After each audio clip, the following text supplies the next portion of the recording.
Students, welcome to the Cosmic Center for Learning English. This is Sravan sir, and I am here with a very important topic today. Some important rules of adverb. Means how and where they can be used in sentences. Okay? आज मैं बहुत important topic लेके सभी student के लिए important है, and particularly उन सारे स्टूडेंट्स के लिए जो अभी वो एसएससी के लिए, सीडीएस के लिए, ठीक है, या अदर कॉम्पिटिटिव एग्जामिनेशंस के लिए प्रिपेयर कर रहे हैं. ठीक है, और इसके बिना अगर आप ये रूल नहीं जानते तो न करेक्ट इंग्लिश लिख सकते हो, न करेक्ट आप बोल सकते हो. ये बहुत इंपॉर्टेंट है, इसलिए वीडियो को अंत तक देखेंगे. इससे पहले मैंने एडवर्ब पे 2 वीडियो अपलोड किया है जिसमें एडवर्ब्स, देयर काइंड्स, ठीक है, विथ एग्जाम्पल, विथ यूसेस मैंने बताया है. Specific rule for their uses यहाँ पे लेके आया हूँ. ठीक है, चलिए आते हैं टॉपिक पर हम लोग. Position of adverb. Okay, means position of adverb where adverb should be placed in a sentence. ठीक है, where adverb should be placed in a sentence. ये हम लोग जानेंगे कि एडवर्ब को सेंटेंस में कैसे प्लेस करेंगे, कहाँ प्लेस करेंगे. ठीक है, करेक्ट यूसेस नहीं होगा तो सेंटेंस के जो करेक्ट मीनिंग है वो सामने नहीं आएगा. जो मीन करना चाहिए एक सेंटेंस को वो वहाँ पे अलग हो जाएगा. चलिए अब हम लोग देखते हैं. First rule, before adjective, adverb, phrase and clause. कि एडवर्ब का पोजीशन सेंटेंस में कहाँ होता है. फर्स्ट रूल है एडजेक्टिव, एडवर्ब, फ्रेज और क्लाउज के पहले. अगर सेंटेंस में एडजेक्टिव आता है या एडवर्ब आता है या फ्रेज आता है या क्लाउज आता है तो कहाँ होगा, उसके जस्ट बिफोर. ठीक है, जैसे एग्जांपल के लिए देख लेते हैं हम लोग. आई एम, ठीक है, पार्टली रिस्पॉन्सिबल. यहाँ पे एल छूट गया है, PARTLY. ठीक है, partly responsible for this. I am partly responsible for this. अब देखिए यहाँ पे क्या होता है, रिस्पॉन्सिबल क्या है, एडजेक्टिव है. ठीक है, रिस्पॉन्सिबल क्या है, एडजेक्टिव, और उसके पहले ये यहाँ पे पार्टली आया है, एडवर्ब. ठीक है, एडवर्ब मैनर है ये, तो किसके पहले आया है, रिस्पॉन्सिबल से पहले. तो सेंटेंस में उसकी पोजीशन एडजेक्टिव से पहले है. दूसरा सेंटेंस देखते हैं, he is working very patiently. अब यहाँ पे एडवर्ब कौन है, पेशेंटली है. ठीक है, आर यू गेटिंग दिस और नॉट, समझ में आ रही है ना आपको. तो पेशेंटली इसके, अब ये है कि ये पेशेंटली यहाँ पे हमने एडवर्ब बताया. अब क्या होता है कि एडवर्ब को भी क्वालिफाई करता है. तो इससे पहले यहाँ पे देखिए दूसरा एडवर्ब क्या आया है, वेरी. ठीक है, तो इस एडवर्ब को, पेशेंटली को, ये क्वालिफाई कर रहा है कौन, ये एडवर्ब ऑफ डिग्री है. ठीक है, तो ये क्वालिफाई कर रहा है यहाँ पे. तो इसकी पोजीशन कहाँ है, जस्ट पेशेंटली से पहले, एडवर्ब से पहले. थर्ड सेंटेंस देखते हैं, he sat just behind me. ठीक है, जस्ट बिहाइंड मी. अब देखिए बिहाइंड मी एक फ्रेज है, 2 वर्ड का ग्रुप ऑफ वर्ड है. तो इससे पहले जस्ट का इस्तेमाल हुआ है यहाँ पे. बात समझ में आ रही है. ये एडवर्ब है आपका, तो पोजीशन कहाँ हुआ, फ्रेज से पहले. मैंने इसमें जो बताया कि एडजेक्टिव से पहले, एडवर्ब से पहले, फ्रेज से पहले, क्लाउज से पहले. तो 4 एग्जाम्पल मैंने यहाँ दे दिया ताकि आप समझ सको उसको ठीक से. ठीक है, नेक्स्ट है, I shall go only when he comes. अब देखिए यहाँ पे क्लाउज है. क्लाउज मैंने बताया था, आप जान रहे होंगे, नहीं तो आप ज़रूर देख लेंगे वीडियो मेरे प्लेलिस्ट में जाके, इंग्लिश विद श्रवण सर. उसमें मैंने clause versus phrase versus clause versus sentence करके एक वीडियो डाला है जिसमें क्लाउज के बारे में, उसके क्लासिफिकेशन को भी बताया है. ठीक है, इस पर और भी वीडियो डालना है. क्लाउज बहुत इंपॉर्टेंट टॉपिक है, जब मैं सिंपल सेंटेंस, कंपाउंड सेंटेंस और कम्प्लेक्स सेंटेंस बताऊंगा तब. ठीक है, अभी फ़िलहाल मैंने बेसिक लेवल पे जो चाहिए उसके लिए मैंने एक वीडियो डाला है, उसको जरूर देखेंगे. अब देखिए यहाँ पे क्लाउज कैसे है, क्योंकि इसमें भी एक सब्जेक्ट है और एक फाइनाइट वर्ब है. ठीक है, व्हेन ही कम्स. बात समझ में आ रही है. तो अब ये यहाँ पे देख लीजिए कि इस क्लाउज के पहले ओनली का प्रयोग हुआ है यहाँ. बात समझ में आ रही है एडवर्ब का. ये पोजीशन समझ गए कि एडवर्ब का प्रयोग कहाँ होता है, इससे पहले अगर एडवर्ब आपने नहीं देखा है तो इससे पहले के 2 वीडियो देख लेंगे ताकि एडवर्ब से आप परिचित हो जाएंगे, कितने प्रकार के होते हैं, उसके एग्जाम्पल्स, फिर उसके यूसेस, कॉमन यूसेस तो वहाँ भी बताया मैंने। ये स्पेसिफिकली यहाँ पे आपका कुछ इम्पॉर्टेंट रूल्स मैं बता रहा हूँ। चलिए नेक्स्ट रूल में जाते हैं। फर्स्ट समझ में आ गया होगा कि एडवर्ब का पोजीशन किसी सेंटेंस में एडजेक्टिव के पहले या एडवर्ब के पहले या फ्रेज के पहले या क्लॉज के पहले होता है। इनमें से जो भी आएगा उसके पहले एडवर्ब का प्रयोग होगा। Between auxiliary verb and main verb, ठीक है। किसी भी सेंटेंस में जब हम एडवर्ब का प्रयोग करते हैं तो याद रहे अगर वहाँ पे ऑक्सिलरी वर्ब और मेन वर्ब भी है तो दोनों के बीच में उसका प्रयोग होगा। एग्जाम्पल के साथ देख लेते हैं।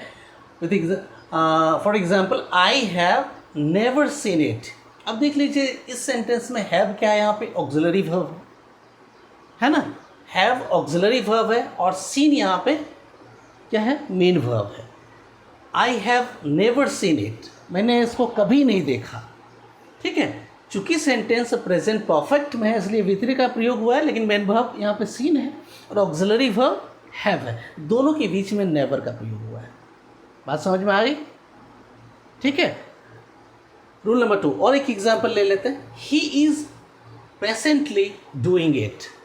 He is patiently doing it. Patiently is an adverb verb है, और ये कहाँ पर इस सेंटेंस के ऑक्सिलरी वर्ब क्या है, इज है। मेन वर्ब क्या है, डूइंग, ठीक है। क्योंकि ये प्रेजेंट कंटिन्यूअस टेंस में इसलिए इज उसके ऑक्सिलरी वर्ब लगे, और V4 का प्रयोग हुआ है V1 + ing, that is doing, ठीक है। तो मेन वर्ब और ऑक्सिलरी वर्ब के बीच में पैसेंटली का प्रयोग हुआ है, ठीक है। Come to the next rule. इसमें एक नोट देख लीजिए यहाँ कि अब मैंने तो ये रूल बताया कि ऑक्सिलरी वर्ब और मेन वर्ब के बीच में प्रयोग होता है, लेकिन अगर एडवर्ब नॉट का प्रयोग होता है तो कहाँ होगा। Not is used before adjective and infinitive, ठीक है। किसी भी सेंटेंस में नॉट का प्रयोग कहाँ होगा, इन्फिनेटिव से पहले। अगर इन्फिनेटिव उस सेंटेंस में आया है तो इन्फिनेटिव भी मैंने बताया है। नॉन फाइनाइट्स आपने अगर देखा होगा तो क्लासिफिकेशन ऑफ नॉन फाइनाइट्स में इन्फिनेटिव आता है, जेरंड आता है, पार्टिसिपल आता है। इस पर भी वीडियो डाला है, आप इंग्लिश में सर्वन सर करके देख लेंगे अगर आपको नहीं पता है तो। अगर पता है तो इट्स ऑल राइट, क्योंकि अभी हम लोग इस टॉपिक पर डिस्कस कर रहे हैं तो उधर नहीं जा सकते। तो नॉट का प्रयोग कहाँ होता है इसमें देख लीजिए। अगर सेंटेंस में इन्फिनेटिव आता है या एडजेक्टिव आता है, ठीक है, तो इन दोनों के पहले होगा। बात समझ में आ रही है कि अगर इन्फिनेटिव या एडजेक्टिव आता है तो अभी एडजेक्टिव के बारे में तो हम लोग ऊपर ही देख लिया, तो उससे पहले प्रयोग होता है। यहाँ इन्फिनेटिव है, अगर इन्फिनेटिव सेंटेंस में आता तो उससे पहले हम एडवर्ब का प्रयोग करेंगे। लेकिन but between auxiliary verb and principal verb, ठीक है। लेकिन याद रहे कि उसमें ऑक्सिलरी वर्ब और प्रिंसिपल वर्ब भी है, तो दोनों के बीच में उसका प्रयोग होना चाहिए। बात समझ में आई, नॉट का, ठीक है। ये स्पेशल मैं नोट के लिए ये बात कह रहा हूँ यहाँ पर कि अगर वो एडजेक्टिव और इन्फिनेटिव से पहले होगा, लेकिन क्या होगा कि ऑक्सिलरी और प्रिंसिपल वर्ब के बीच में होगा, जिसको हमने पहले जाना। चलिए एग्जाम्पल से देख लेते हैं। दिस इज़ नॉट बैड, ठीक है। बैड एडजेक्टिव है, इज इट क्लियर। उससे पहले नॉट का प्रयोग हुआ यहाँ पे इस सेंटेंस में। दूसरा, he was asked not to smoke. To smoke infinitive है, फुल इन्फिनेटिव यहाँ पे, उससे जस्ट पहले हुआ। नेक्स्ट एग्जाम्पल देख लेते हैं। He has not seen me yet. He has not seen me yet, तो देख लीजिए यहाँ पे हैज़ के और सीन के बीच में हैज़ ऑक्सिलरी वर्ब है और सीन मेन वर्ब है, दोनों के बीच में नॉट का इस्तेमाल हुआ है। इज इट क्लियर, ठीक है, समझ में आ गया होगा। तो ऐसे भी हम लोग जानते हैं कि जब भी नॉट का सेंटेंस में प्रयोग होगा, सेंटेंस नेगेटिव बनाना हो तो उसको किसके साथ ऐड करते हैं, हमेशा ऑक्सिलरी वर्ब के साथ लगाते हैं। चलिए नेक्स्ट आते हैं।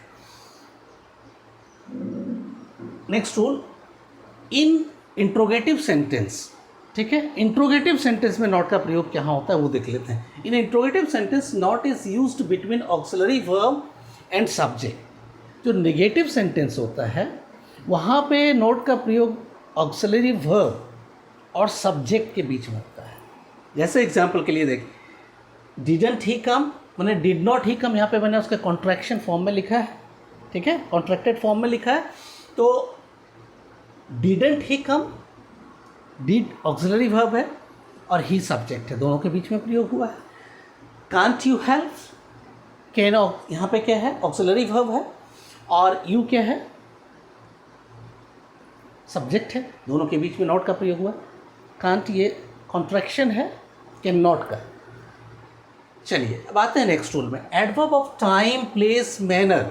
मैनर में खासकर क्वालिटी से रिलेटेड जो होगा, तो adverb of time, place, manner is used after verb and if there is object in the sentence after object, ठीक है।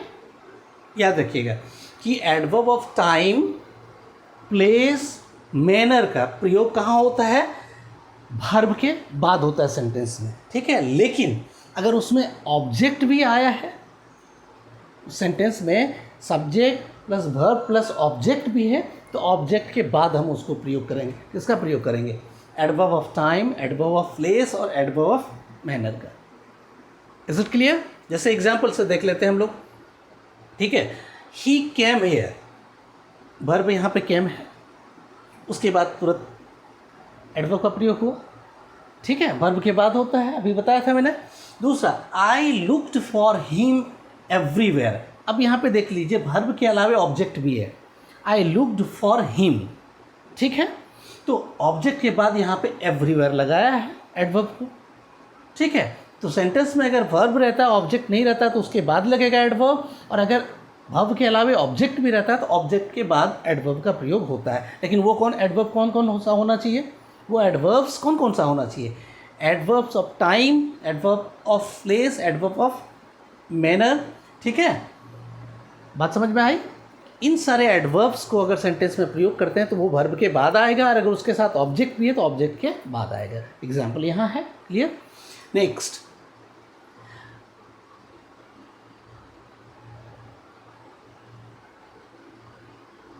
हाँ और कुछ एग्जाम्पल से देख लीजिए।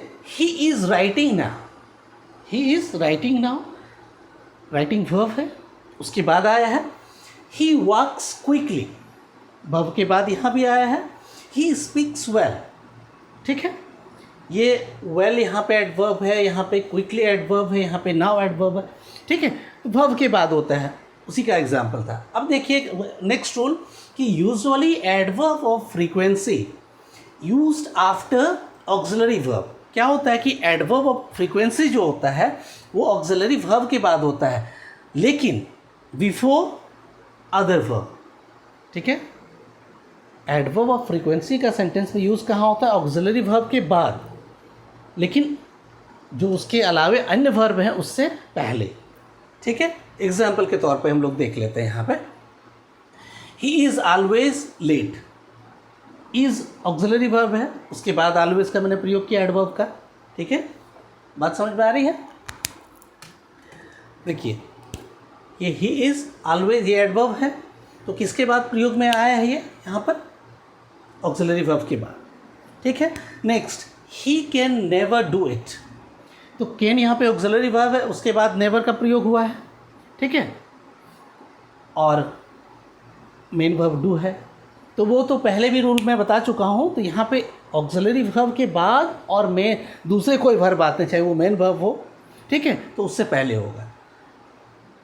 और एक दो एग्जाम्पल यहाँ देख लेते हैं। They have hardly begin, they have hardly adverb manner है, इसके पहले ऑक्सिलरी वर्ब है, उसके बाद प्रयोग हुआ है, उसके बाद मेन वर्ब उसके बाद आ जाता है। I seldom find time for study, तो यहाँ पे सेल्डम, यहाँ पे हार्डली एडवर्ब है, वो ऑक्सिलरी वर्ब के बाद प्रयोग में आया है, मेन वर्ब से पहले, ठीक है। तो आप ये रूल जान गए, और ये बहुत इंपॉर्टेंट है। आप दूसरे सेंटेंस में इसको देखने की कोशिश करेंगे, कुछ एक्सरसाइजेज लेंगे, या तो आप खुद सेंटेंस फ्रेम करने की कोशिश करेंगे, उसमें इन सारे एडवर्ब्स का प्रयोग करके देखेंगे क्या प्रॉब्लम आता है। जब प्रॉब्लम आएगा आप कमेंट बॉक्स में डालेंगे या फिर व्हाट्सएप पे मुझे मैसेज करेंगे, ठीक है। मैं नेक्स्ट वीडियो में उसको एक्सप्लेन करता हूँ, और फिर हम लोग मिलते हैं नेक्स्ट वीडियो में, ठीक है। वो एडवर्ब पे भी और कई वीडियोस आने हैं जो इम्पॉर्टेंट जो एडवर्ब्स हैं उसके यूसेस को हम लोग कम्प्लीटली जानते हैं। ये बहुत इंपॉर्टेंट टॉपिक है, कॉमन है for spoken and written English and particularly for the students who are aspiring for the competitive examinations, ठीक है, और preparing for the competitive examinations, ठीक है। तो keep watching the videos and हम लोग मिलते हैं अगले वीडियो में। Good bye.